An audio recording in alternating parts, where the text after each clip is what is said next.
நம் ஆண்டவர் இயேசு கிறிஸ்துவின் நாமத்தினால் மகிழ்ச்சியும் சமாதானமும் நம் அனைவரோடும் இருப்பதாக. மார்க் 16:15 முடிய இயேசு அவர்களை நோக்கி, உலகெங்கும் சென்று படைப்பிற்கெல்லாம் நற்செய்தியை பறைசாற்றுங்கள். நம்பிக்கை கொண்டு திருமுழுக்கு பெறுவோர் மீட்பு பெறுவர், நம்பிக்கையற்றவரோ தண்டனை தீர்ப்பு பெறுவர். நம்பிக்கை கொண்டோர் பின்வரும் அரும் அடையாளங்களை செய்வர். அவர்கள் என் பெயரால் பேய்களை ஓட்டுவர், புதிய மொழிகளை பேசுவர், பாம்புகளை தம் கையால் பிடிப்பர், கொல்லும் நஞ்சை குடித்தாலும் அது அவர்களுக்கு தீங்கிழைக்காது.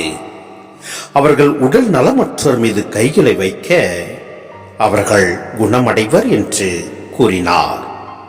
இவ்வாறு அவர்களோடு பேசிய பின்பு ஆண்டவர் இயேசு விண்ணேற்றமடைந்து கடவுளின் வலப்புறம் அமர்ந்தார்.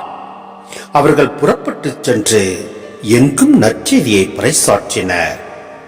ஆண்டவரும் உடனிருந்து செயல்பட்டு நிகழ்ந்த அரும் அடையாளங்களால் அவர்களுடைய வார்த்தையை உறுதிப்படுத்தினார். சிந்தனை: படைப்பிற்கெல்லாம் நற்செய்தியை பறைசாற்றுங்கள் என்பது இயேசுவின் பணி தொடர்வதற்கான அடிப்படை கூற்று. நற்செய்தி ஒரு வித்து. இது உலகில் ஊற்றப்பட்டு வளர்ச்சி பெற்று உலக மக்களை ஆட்கொள்ளும்.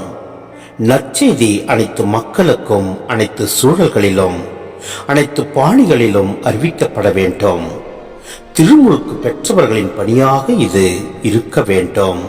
எனவே திருமுழுக்கு பெற்ற நாம் ஒவ்வொருவரும் ஆண்டவரின் வார்த்தையை எடுத்துக் கூறுவோம், அனைவரோடும் பகிர்ந்து வாழ்வோம், இறை வார்த்தையை நம் வாழ்வில் கடைபிடிப்போம்.